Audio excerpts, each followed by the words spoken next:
출애굽기 15장 22절부터 26절까지입니다.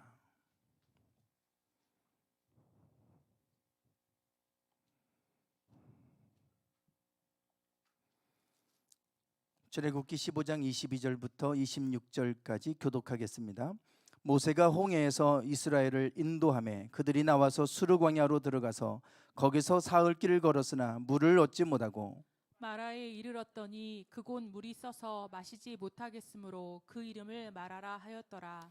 백성이 모세에게 원망하여 이르되 우리가 무엇을 마실까 하매 모세가 여호와께 부르짖었더니 여호와께서 그에게 한 나무를 가리키시니 그가 물에 던지니 물이 달게 되었더라. 거기서 여호와께서 그들을 위하여 법도와 율례를 정하시고 그들을 시험하실세. 함께 읽겠습니다. 이르시되 너희가 너희 하나님 나 여호와의 말을 들어 순종하고 내가 보기에 의를 행하며 내 계명에 귀를 기울이며 내 모든 규례를 지키면 내가 애굽 사람에게 내린 모든 질병 중 하나도 너희에게 내리지 아니하리니 나는 너희를 치료하는 여호와임이라. 아멘. 네. 우리가 이 출애굽 이스라엘 백성들을 애굽에서 출애굽하고 그리고 이제 가나안 땅으로 인도하여 들이시는 여정 중에 광야를 걷게 되는, 지난주에 그래서 광야에 대해서 우리가 말씀을 나눴습니다. 광야는 하나님께서 이스라엘 백성을 이끌어 가실 때 가나안 땅에 들어가기 위한 하나의 여정입니다. 광야가 없으면 얼마나 좋겠어요. 애굽 땅에서 바로 가나안 땅으로 직행할 수 있는 길도 있었습니다. 블레셋 해변길로 가면 바로 가나안 땅으로 들어갈 수 있었습니다. 그럼에도 불구하고 하나님은 그들을 그 길로 인도하지 않으셨고 광야길로 인도하셨습니다. 광야를 거쳐서 가나안 땅으로 가게 하시는 분명한 이유가 있고 분명한 목적이 있죠. 그래서 우리가 광야를 광야 학교다, 그렇게 얘기합니다. 학교는 무언가를 가르치시는 곳이죠. 우리가 무언가를 배울 수 있는 곳이다. 그래서 이 광야를 통해서 우리가 중요하게 알아야 될 것이 있습니다. 그것을 가르치신 곳이에요. 이것을 우리가 배우지 못하면 광야를 벗어나지 못합니다. 이 학교에서 알아야 될 것을 알고 마칠 때 다음 단계로 넘어가는 것입니다. 가나안 땅에 들어가려면 이 광야의 여정을 반드시 거치고 이 광야 여정을 통해서 우리가 알아야 될 게 있어요. 하나님이 광야를 인도하신 것은 알게 하기 위함이에요. 하나님께서 뭔가 가르치시기 위한 곳이죠. 출애굽기 여정이 바로 이제 그런 모습을 보여주고 10가지 재앙을 통해서도 내가 여호와인 줄 알리라 그러잖아요. 하나님께서 결국은 당신을 계시하시고 당신을 보여주시고 당신을 알도록 가르쳐 주신 곳입니다. 이것이 이제 광야 학교예요. 그래서 우리가 이 광야의 의미를 우리가 잘 알고 광야를 빨리 졸업해서 가나안 땅으로 하나님이 인도해 들이시고자 하는 이 가나안 땅으로 들어가려면 이 광야를 잘 빨리 하나님이 광야로 인도하신 목적을 깨달으면 됩니다. 그것을 빨리 우리가 이제 알면 되는데요. 하나님께서 모세를 떨기나무에서 부르셔서 그리고 나서 이스라엘 백성들을 이끌어내라고 말씀하셨고 그들을 이끌어내라고 한 곳이 시내산이죠. 이 산에서 하나님을 섬기리니 이것이 내가 너를 보낸 증거다, 이렇게 말씀을 하셨어요.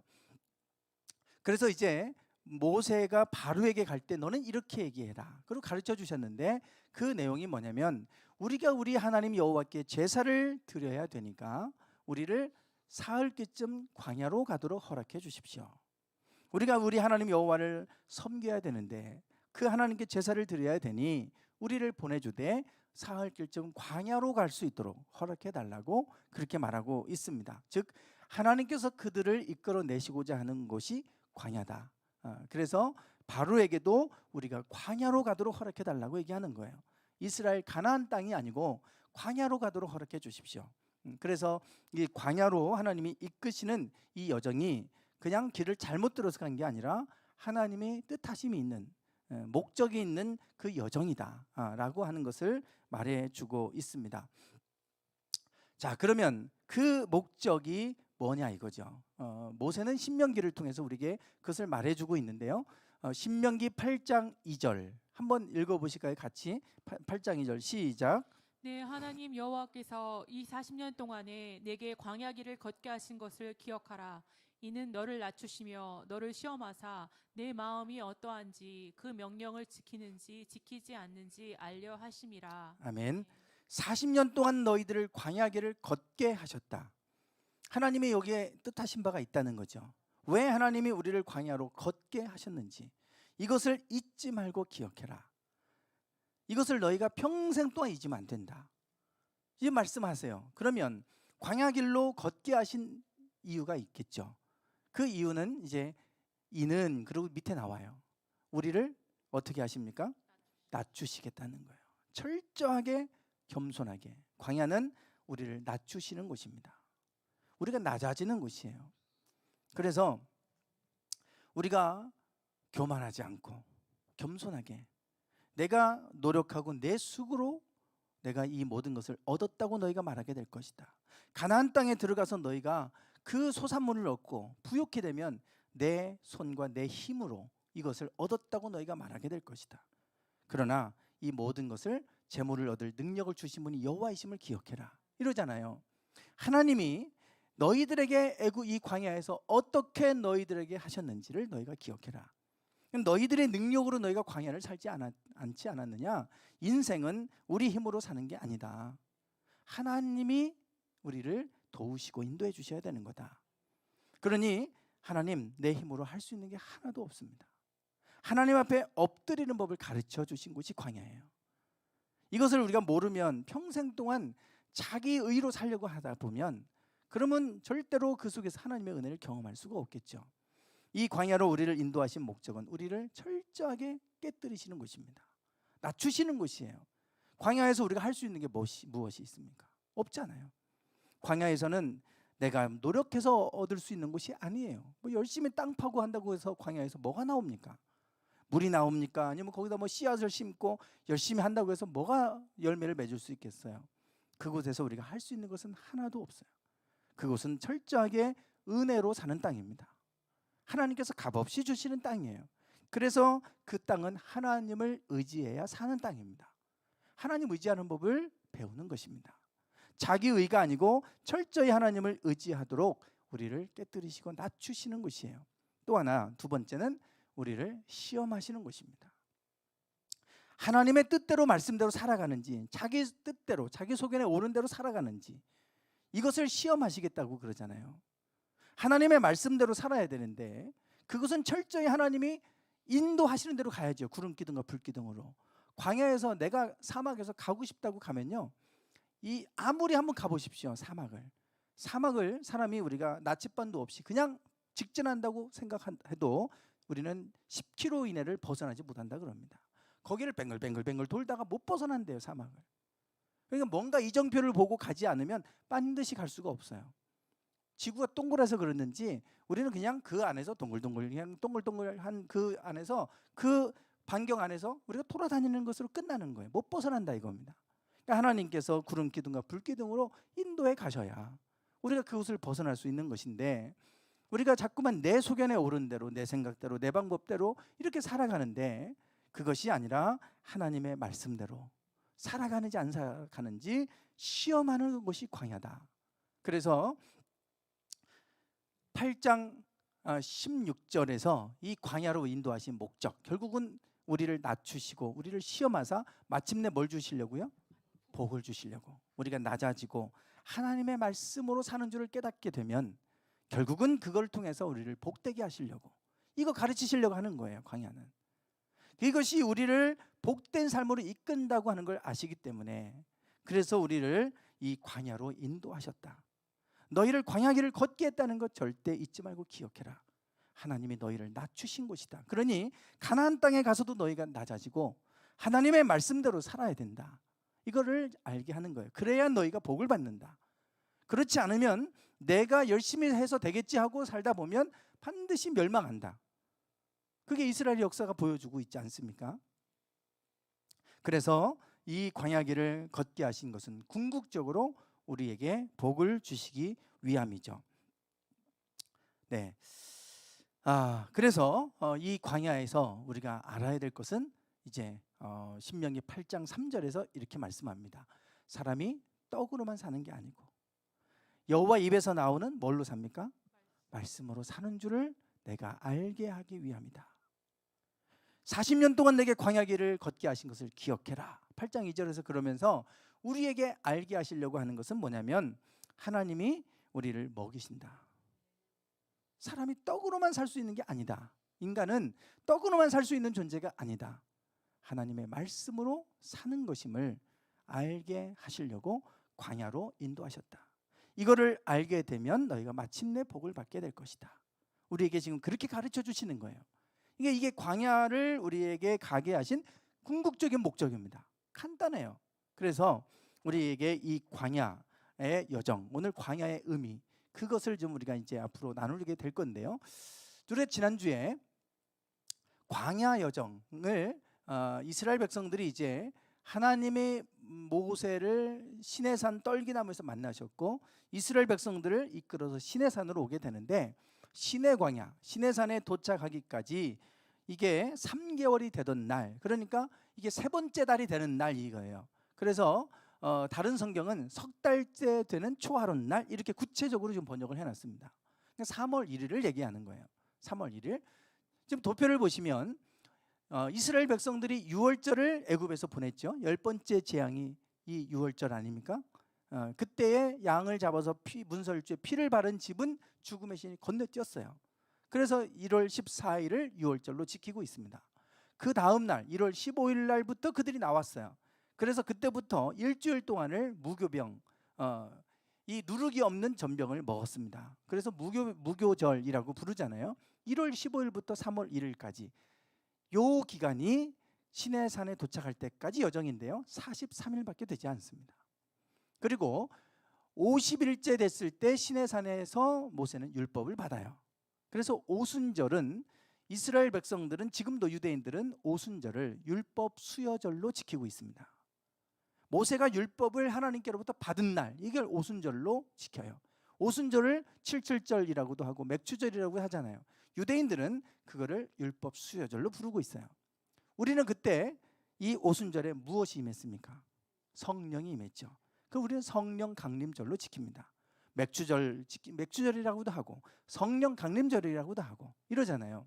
그러니까 50일째 되는 날 모세가 이스라엘 백성을 이끌고 이제 시내 광야에 와서 시내산에서 율법을 받았기 때문에 정확하게 시내 광야에 도착한 거는 43일째입니다. 요 사이에 홍해를 건너고 수르 광야, 신 광야, 르비딘 광야를 거쳐서 시내 광야에 오잖아요. 고작 해서 광야 여정은 43일밖에 되지 않습니다. 그리고 시내산에서 그들이 제2년 정월 초일, 그러니까 그 두 번째 해 1월 1일입니다. 그러니까 1월 1일 날 성막을 완공했고요. 그 다음에 1월 14일에 시내 광야에서 뭘 지켰어요? 유월절을 지켰습니다. 유월절 지키고 나왔잖아요. 그리고 시내산에서 유월절을 지켰습니다. 1월 14일 날. 그리고 2월 20일 두 번째 해, 그 다음에 2월 20일 날 그들이 이제 시내 광야를 출발해서 바란 광야, 12명의 정탐꾼을 보낸 바란 광야로 가게 되는 거예요. 자, 이렇게 지금 도표를 만들어 보면요, 저렇습니다. 되게 복잡해 보이지만 지금 43일 동안 시내 광야에 도착하기까지 43일 걸렸다고 했잖아요. 광야 여정은 이게 전부입니다. 그리고 시내산에서 3월 1일 날 도착해서 2월 20일 날 출발했으니까 약 1년이에요. 약 1년. 1년 동안은 시내 광야에서 머물게 됩니다. 그리고 바란 광야에 가기까지 10하루길이라고 그랬어요. 11일. 그리고 정탐꾼 보냈다가 그들이 악평하는 것으로 40년을 떠돌게 되는 거지. 사실은 광야는 43일 정도밖에 되질 않아요. 이 광야 여정을 통해서 하나님이 우리에게 가르치신 바가 있어요. 각 광야를 통해서. 수르 광야에서, 신 광야에서, 르비딘 광야에서 우리에게 말씀하시는 바가 있잖아요. 그래서 우리가 지난주에 저 얘기를 좀 했는데 그들이 홍해를 건너고 가장 먼저 첫 번째로 도착했던 광야는 수르 광야죠. 여기에서 마라의 쓴물을 단물로 바꾸는 이 사건이 있었어요. 그 사건만 기억할 것이 아니라 이거를 통해 하나님이 우리에게 가르쳐 주시는 바가 있죠. 오늘 우리가 이 얘기를 할 건데 나는 치료의 하나님이라. 하나님은 어떤 분인가? 하나님을 알게 하시는데 하나님은 우리를 치료하시는 하나님입니다. 이걸 가르쳐 주신 곳이 수르 광야입니다. 그러니까 우리가 하나님을 알아야 하나님을 섬길 거 아니겠어요? 하나님을 잘 섬기면 우리를 복 주시는데 그 하나님이 어떤 분인지를 알아야 될 거 아니에요. 그러니까 하나님은 우리의 치료의 하나님이다. 이걸 수르강에서 가르쳐 주신 거예요. 그러니까 지식으로만 알지 마시고 우리가 하나님이 그런 분이라고 하는 것을 안다면 우리가 하나님은 나를 고치실 수 있는 분이고 그걸 우리가 늘 깨닫고 그 하나님을 의지하고 사는 겁니다. 그게 믿음으로 사는 거잖아요. 이게 첫 번째 광야. 두 번째, 신광야에 도착했을 때는 거기에서 만나와 메추라기를 내려주셨어요. 이거를 통해서 하나님이 가르쳐 주신 것. 하나님은 어떤 하나님입니까? 공급자 하나님이에요. 하나님은 공급해 주신 하나님이십니다. 이거를 가르쳐 주시는 거예요.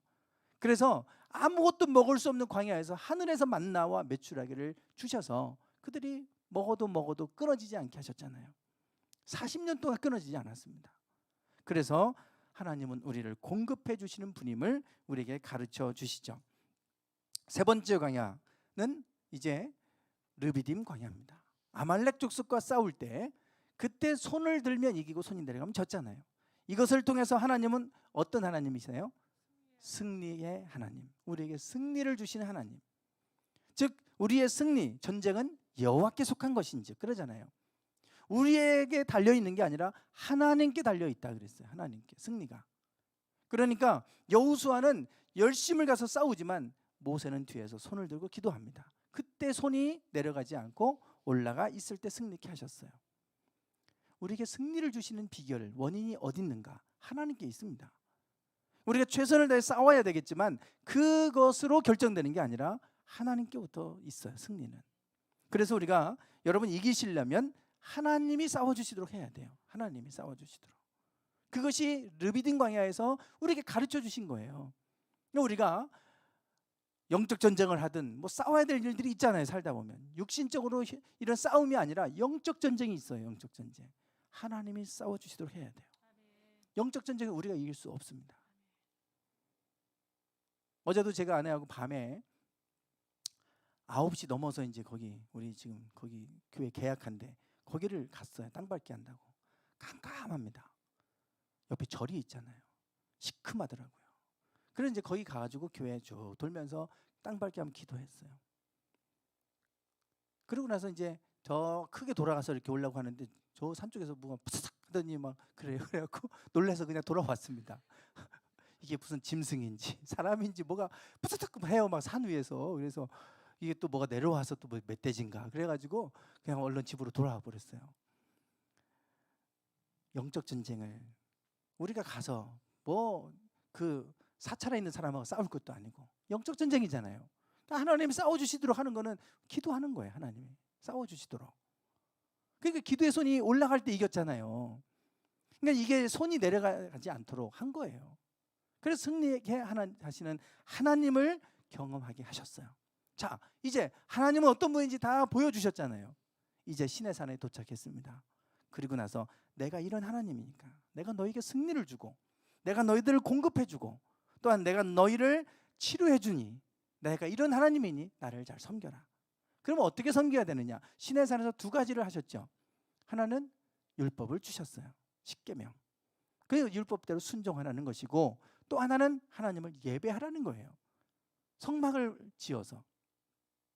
그러면 이것을 우리가 하나님이 이런 분인 줄 안다면 우리가 할 거는 하나님 말씀대로 순종하고 사는 것이고 하나님을 잘 섬기는 거예요. 그러면 하나님께서 치료해 주시고 하나님께서 공급해 주시고 하나님께서 승리케 주신다 이거입니다.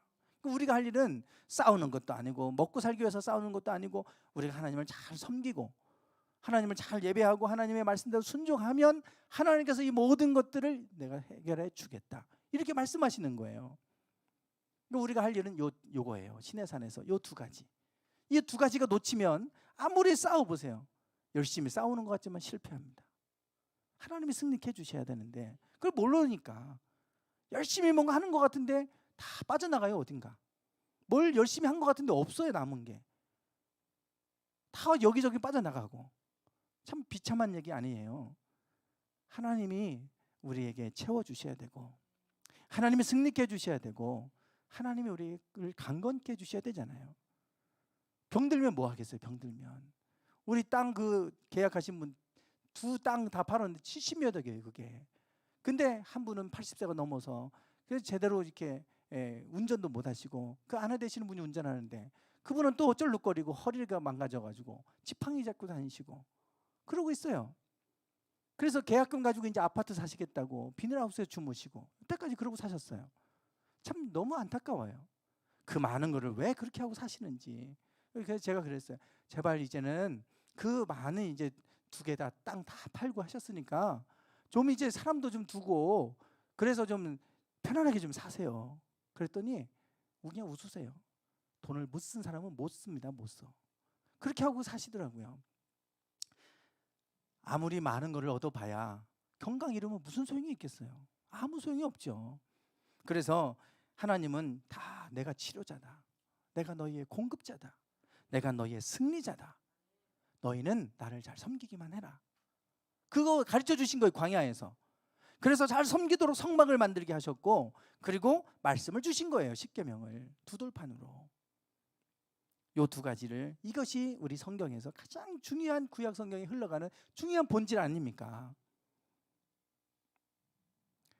그리고 나서 이게 딱 1년 동안 이거 준비시킨 거예요. 1년 동안.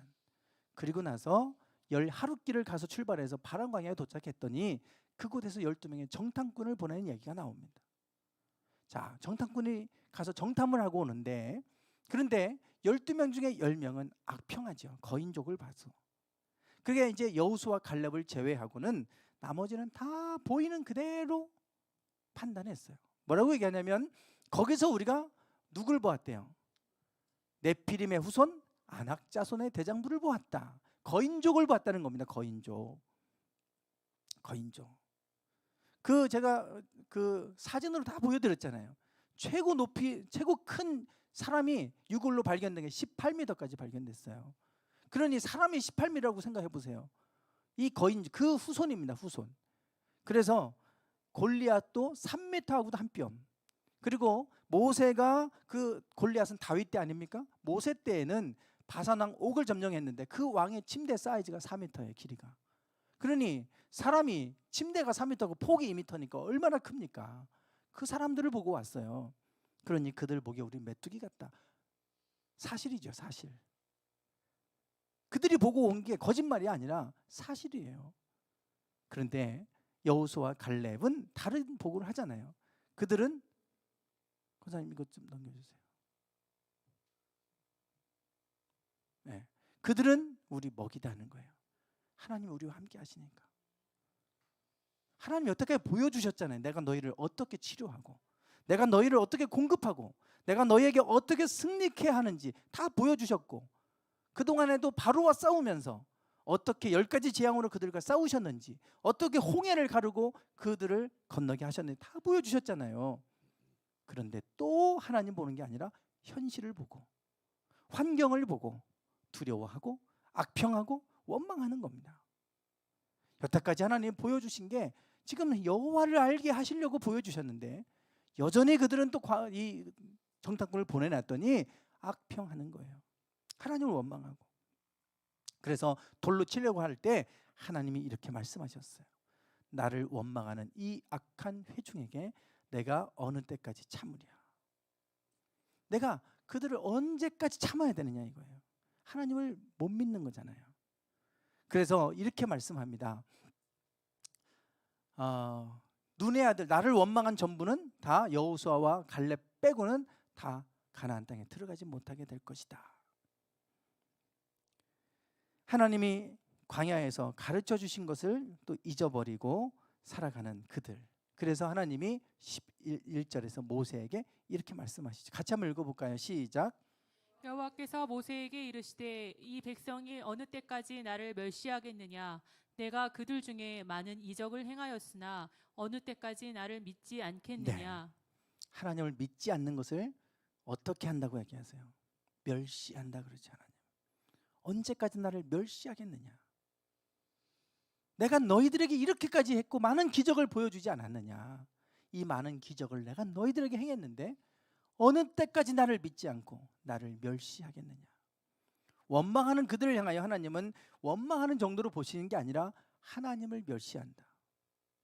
그렇게 하나님 말씀하시고 그들이 내 귀에 들린 대로 내가 행해주겠다.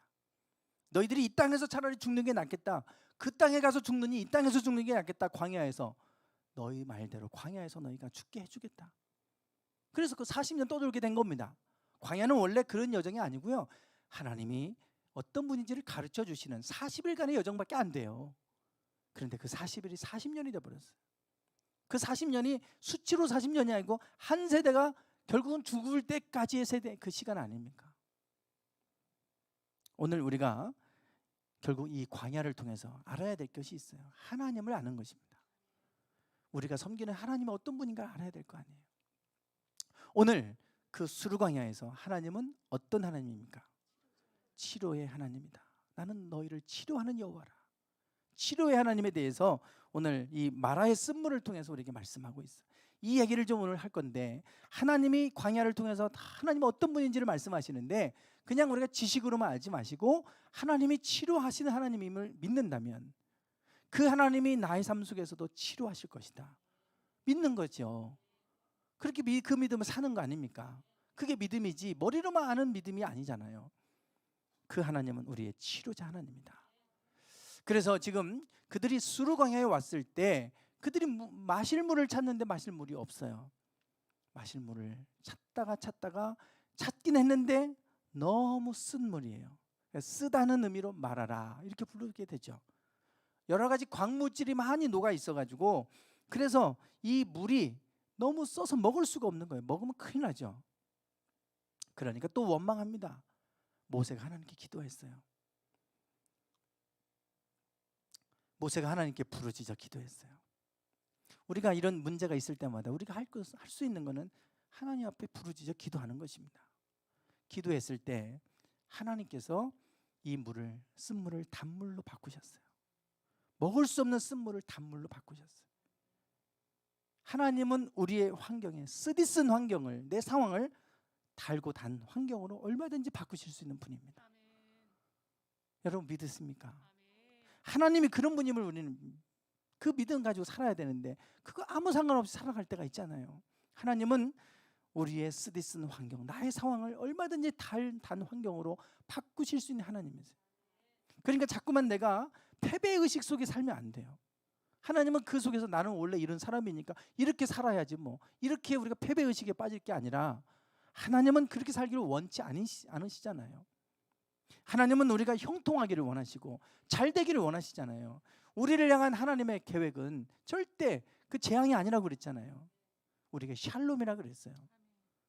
미래와 소망을 주는 것이라고 그랬어요. 그게 우리를 향한 하나님의 생각이고 계획입니다. 그러니까 절대 내 환경이 그런 것은 하나님의 뜻이 아니에요. 그렇다고 한다면 하나님 이 환경을 바꿔주세요. 쓰디쓴 나의 환경을 달고 난 환경으로 바꿔주세요. 우리가 기도해야 될 문제예요. 모세는 부르짖어 기도했습니다. 그랬더니 하나님이 그 물을 달게 바꾸셨어요.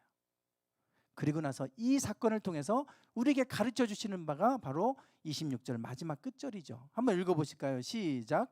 이르시되 너희가 너희 하나님 나 여호와의 말을 들어 순종하고 내가 보기에 의를 행하며 내 계명에 귀를 기울이며 내 모든 규례를 지키면 내가 애굽 사람에게 내린 모든 질병 중 하나도 너희에게 내리지 아니하리니 나는 너희를 치료하는 여호와임이라. 아멘. 치료하는 여호와다 분명히 말씀하셨어요. 너희가 내 계명대로 내 말씀대로만 살면 내가 애굽 사람에게 내린 질병이 하나도 내가 너희에게 내리지 않겠다. 나는 너를 치료하는 여호와다. 여기에서 우리가 치료라고 하는 이 단어를 자꾸 우리가 병을 고치는 것만 생각합니다. 이 치료라는 단어는요, 라파예요. 라파. 여호와 라파. 많이 들어보셨죠? 이 라파는 고치다, 회복하다 이 말입니다. 그냥 몸만 고치는 게 아니고요, 내 환경도 고치고 내 환경도 회복시키고 다 그럴 때 라파예요. 라파. 몸의 질병만이 아닙니다. 무엇이든지 원상태에서 자꾸만 우리가 무너져 내렸잖아요. 그거를 다시 원상태로 회복시켜주는 게 라파입니다. 그래서 열왕기하 2장에 보면 엘리사가 능력으로 많은 기적을 행했는데 그때 그 물이 먹을 수 없는 물이었잖아요. 그 물을 바꿉니다. 그 물의 근원으로 가서 소금을 던졌어요. 그랬더니 이 물을 고치게 되죠. 그래서 여호와의 말씀대로 이 물을 고쳤더니 더 이상 죽음이나 열매 맺지 못함이 없다. 계속해서 이 나무들이 열매를 맺어야 될 때인데 열매가 맺기 전에 자꾸 떨어져 죽고 병들어 죽고 이러는 거예요. 그 원인을 몰랐어요. 엘리사가 그것에 대해서 말하기를 물이 좋지 않아서 그렇다. 물이 좋지 않아서 그렇다. 그 근원으로 가서 물의 근원으로 가서 소금을 던졌더니 그 물이 이제는 고침을 받았어요. 저기에 이 물을 고쳤다 그러잖아요. 저게 라파입니다. 라파. 우리의 질병만 고치는 게 아니라 이 물도 좋은 물이 있고 나쁜 물이 있잖아요. 이게 나쁜 물이 돼서 저게 나무들이 죽고 제때 열매 맺지 못하고 그렇게 되니까 소금을 던져서 물을 고쳤어요. 바꿨어요. 회복시키셨어요. 이게 바로 라파입니다. 지금 어떻게 하나님이 고치시는가? 하나님이 소금 던지라고 했으니까 우리가 소금만 던지면 다 회복되는 거 아니죠? 모세에게는 뭐를 던지라 그랬습니까? 마라의 쓴물을 달게 바꿀 때 뭘 던졌어요? 나무 한 나무를 가리키시고 그 물에다가 나무를 던지게 했어요. 그래 던졌더니 달게 된 거예요. 하나님이 뭔가 우리에게 아니 나무까지 던진다고 무슨 물이 쓴물이 단물로 바뀌나, 뭐 소금 던진다고 해서 그 물이 뭘 어떻게 바뀌나 그러는데, 하나님이 우리를 고치실 때 우리에게 뭔가 하시는 말씀이 있어요. 그거 들으셔야 됩니다. 그냥 그대로 순종하는 거예요. 그러면 하나님이 그걸 통해 일하세요. 그게 소금 던졌으니까 다 소금 던지면 되느냐? 그게 아니에요. 사람마다 다 틀립니다. 문제의 원인이 다 달라요. 근원이 다르고 그 사람에게 다 하나님이 주시는 말씀이 다 달라요. 근데 저 사람이 저렇게 해서 나았으니까 나도 이렇게 하면 낫겠지. 물론 비슷하게 하면 뭐 어떻게 될 수 있을 수도 있어요. 그러나 하나님 각 사람마다 원인이 다 다르고요. 하나님께서 하시는 방법이 다 달라요.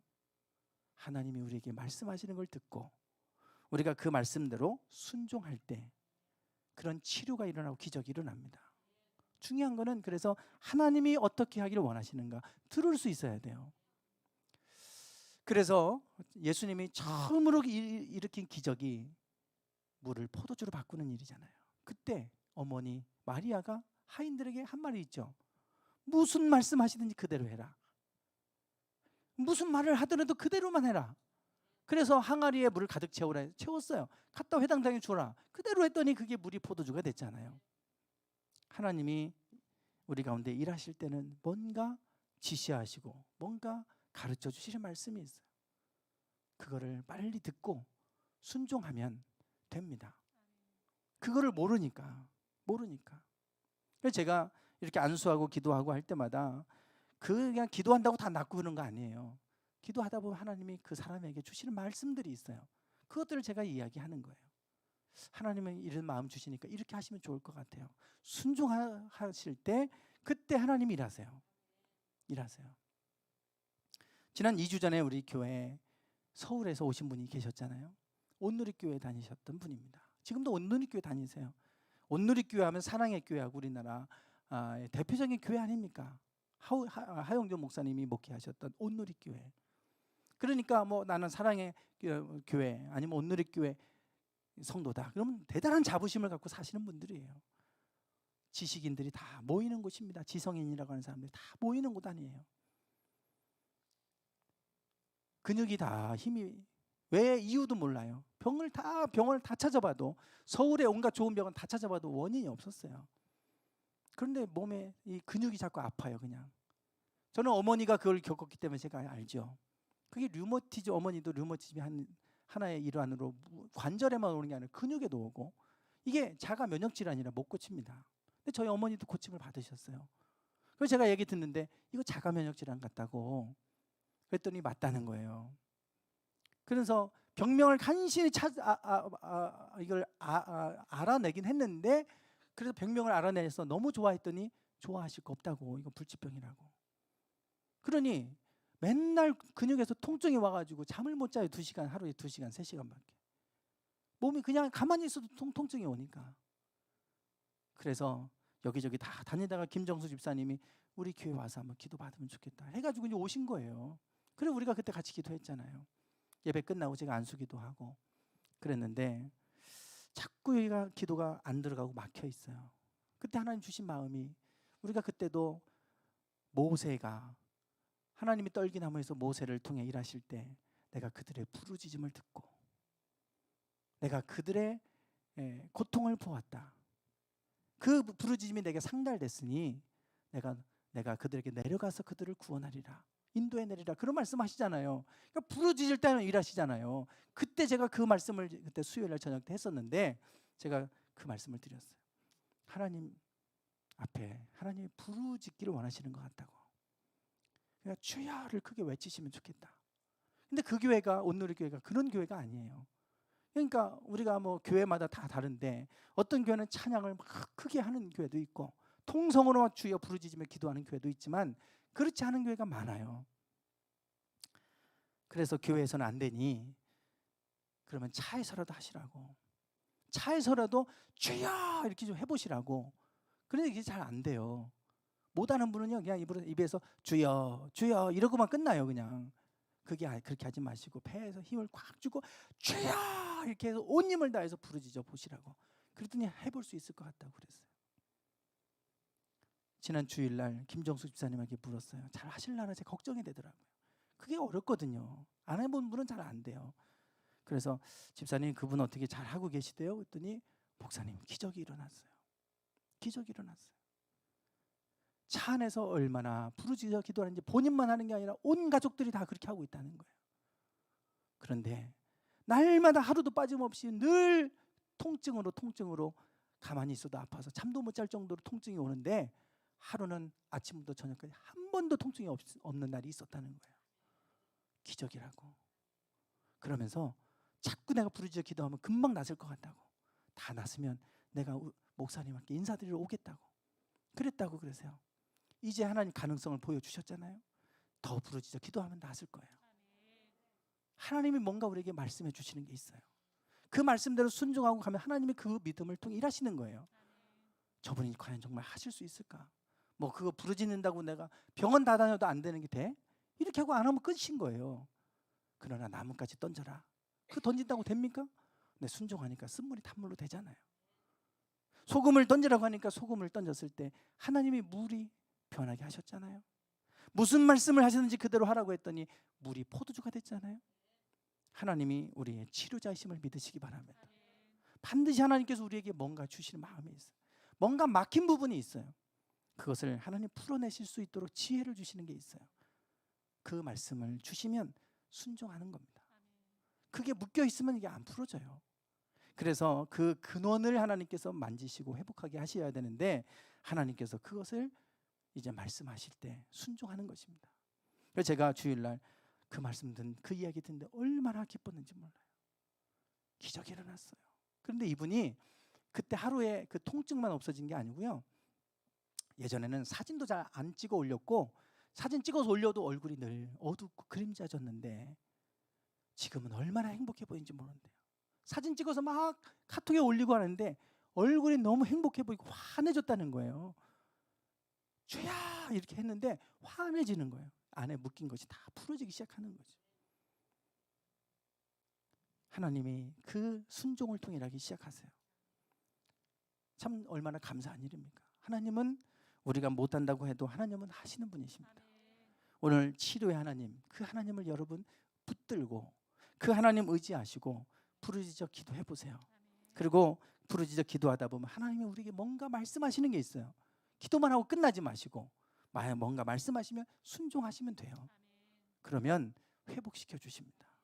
하나님 뜻대로 순종하면. 그래 또 옛 상태로 돌아가면 또 그렇잖아요. 그래서 우리가 하나님의 뜻대로 기도하고 하나님 말씀